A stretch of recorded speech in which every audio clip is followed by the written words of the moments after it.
Chris Sewall here, baseball card collector, investor, dealer in that order. They see me rolling, they hating, patrolling, and trying to catch me riding dirty. Y'all know what I'm talking about. Regular rollers time. Let's get started after I mentioned that this week's list is brought to you by Greg Morris Cards. More on them coming up in just a bit.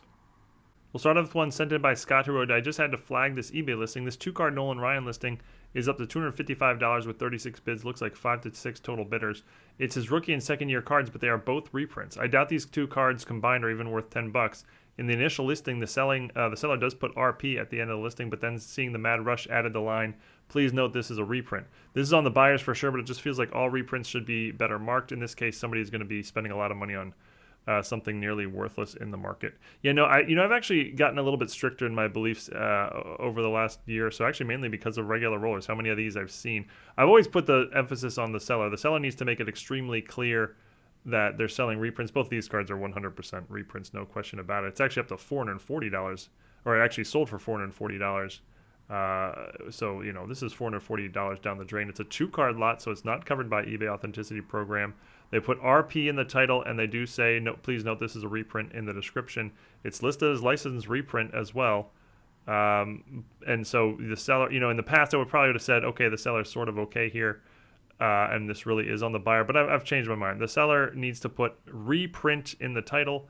They cannot write 1968, 1969 in the title. These are not 1968 cards, not 1969 cards. These are not Topps cards. So all of that should not be allowed, in my opinion. This should say Nolan Ryan reprint card. That should be the title of this listing. You can say, you know, 2 Nolan Ryan reprint cards, and that's it. All the other things are, in my opinion, misleading. And so I hope that becomes the rule at some point soon. Here's a funny one sent in by, I guess, Themo. I hope I'm pronouncing your name right. He wrote, you may know this already, but Steph Curry is actually not the best three-point shooter in the NBA named Curry. The better shooter by a distant margin is Eddie Curry. His three-point percentage is an impressive 100%, which puts Steph to shame. This is not to be taken seriously, of course, since Eddie only attempted 2 3-pointers in his career, and he ended up making both of them. He attempted his first in 2003 for the Bulls and his second in 2007 for the Knicks, which ended up being a buzzer beater that tied the game against the Bucks for overtime. His rookie card is from 2001, but I think his 2007 Topps Chrome is possibly his most significant card, at least as a fun little piece of trivia. It is the first card that shows both his 3-pointers made. It also spans his most successful period in the NBA. Yeah, it's funny. I did not know that. That's a great little piece of trivia. And there you go. You can see the 2007. He's 2 for 2 in his career from 3-point land. This is his 2007 Topps Chrome X-Fractor, serial numbered out of 50, and it's listed for $10. This one is sent in by Jesse, and it's a oddball vintage set. A very cool one. 1964 Topps Stand-Up. Yeah, that's the name of the set. Topps Stand-Up from 1964. This is Orlando Cepeda. And you can see it has like natural folds in a place you're supposed to sort of pop the card out where it's perforated. And then once you do that, the card will sort of stand up on its own. You can place it on a flat surface and it will stand up, which is why it's called Topps Stand-Up. So a lot of these cards are cut or popped out. Tough to find these in sort of mid or nice grade. Tough to find them in even mid grade because, like I said, so many of them are popped up already. This one is in pretty solid mid grade. His bottom corners are a little dinged up, but still fully intact and really cool. Hall of Fame card that's 55 years old, goes for $11.60. I like that purchase there. This one was sent by Ryan Burke, who wrote, this was an absolute steal. The seller had it posted at $99 and accepted my offer for $35. Card arrived and looks great. I feel these Leaf cards are undervalued, underappreciated because of the lack of NHL licensing. That being said, the back of the card states that these are all game-worn, not player-worn, which is an important distinction. You'd think a Brett Hall jersey card alone would be worth $35 or so, but now add in Wayne Gretzky, Mario Lemieux, Joe Sakic, Ray Bourque, Nicholas Lindstrom, Cam Neely, and Pat LaFontaine for free. Sign me up. Yeah, I mean, totally agree here. This card's numbered out of 20. Look at the star power on this card. Gretzky, Lemieux, Brett Hall. I mean, 8 Hall of Famers here, basically including some all-time greats. So, yeah, if you're willing to overlook the lack of NHL licensing, you can get some nice bargains here from Leaf. Great example here. This one was sent out by Ed, who wrote, I recently picked up a card from my local card store in a dollar bin. I didn't even realize it, as these cards are pretty hard to find, but it's a 1998 Skybox Metal Roberto Alomar Precious Metal Gem, serial numbered out of 50. My local card store is a fairly big store with knowledgeable owners, so I was really surprised to find it. Thought it might be a nice addition for regular rollers. Yeah, look at this. That is a total bargain. Congrats on finding that. The precious metal gems from 97 are very obvious. They're like red background or the green background. You can't miss it. But in 98 and 99, if you don't know exactly what you're looking for, it's a little easier to overlook them. And here's a good example. I mean, at the front of the card, this almost looks like a base metal card. But yeah, it's got some extra, activity going on in the front. But yeah, on the back there, you can see 31 of 50 PMG. Congrats on getting a Hall of Famer PMG here out of 50 for, a buck. Here's another bargain pickup. This was sent by Scott, who wrote, I won this 1963 Ed Kranepool in auction for $11.75. As a Mets collector, this was a card I was looking for. I guess if I were a Twins or a Tony Oliva collector, I would have paid around $70 for the card in the condition. Yeah, I actually made this mistake a long time ago as well. When you first look at this card, the only name I recognized was Ed Kranepool. He was a star for the Mets, certainly not a Hall of Fame or anything like that, but a relevant player for the Mets in the 60s, maybe into the early 70s, and so I assumed that the value of this card was because of Ed Kranepool. But actually, Pedro Oliva down in the lower right later goes by Tony Oliva. I don't know if it's just this 1 year where he goes by Pedro, but Tony Oliva just made the Hall of Fame last year. So the rookie card value here is really in Tony Oliva, although Ed Kranepool helps as well. But yeah, at $12, this card really should be going for more like $75, something like that. And if you look in the title, the seller made the same mistake that I made years ago. They only put Ed Kranepool, assuming that was the value of the card, but it's really the Tony Oliva. Here's a funny one sent in by Ken Rodgers, who included a link to the story. I'll read a little bit from the story. Jennifer Gwen, a North Providence High School class of 92 graduate, saw a news story from December about an auction of test papers that Elon Musk graded. They sold for more than $7,700. Gwen ran to her husband right away. She had much better stuff than some papers with the initials EM. Gwen had dated Musk in college and had some photos of him and a birthday card from him, a necklace and a necklace he once gave her. They're available for auction through the Boston auction house RR Auction with a deadline of later on Wednesday. People are bidding thousands of dollars on items in Gwen's collection, which includes photographs of Musk hanging out in North Providence. Yeah, that's funny. Here's just one example of some of the stuff she was selling. A greeting card where Elon Musk wrote, "Happy birthday, Jennifer, aka Boo Boo, love Elon." It's graded a PSA Gem Mint 10. Speaking of boo-boos, here was a mistake made by the seller, who was in this case yours truly. This was my eBay listing. This was sent by Sam, who wrote, as I was perusing your listings on eBay to get a sense of how you arrange lots, I noticed one listing that appears to have two Jianlian autos. Most of the cards in the listing are worth a few dollars, but those happen to be around $80 each. Still something to look out for in the future. Yeah, this was my listing. I actually make a lot of lots like this on eBay. I buy a lot of collections, and often there's just common jerseys and autos, which are sort of very, very hard to sell one at a time online.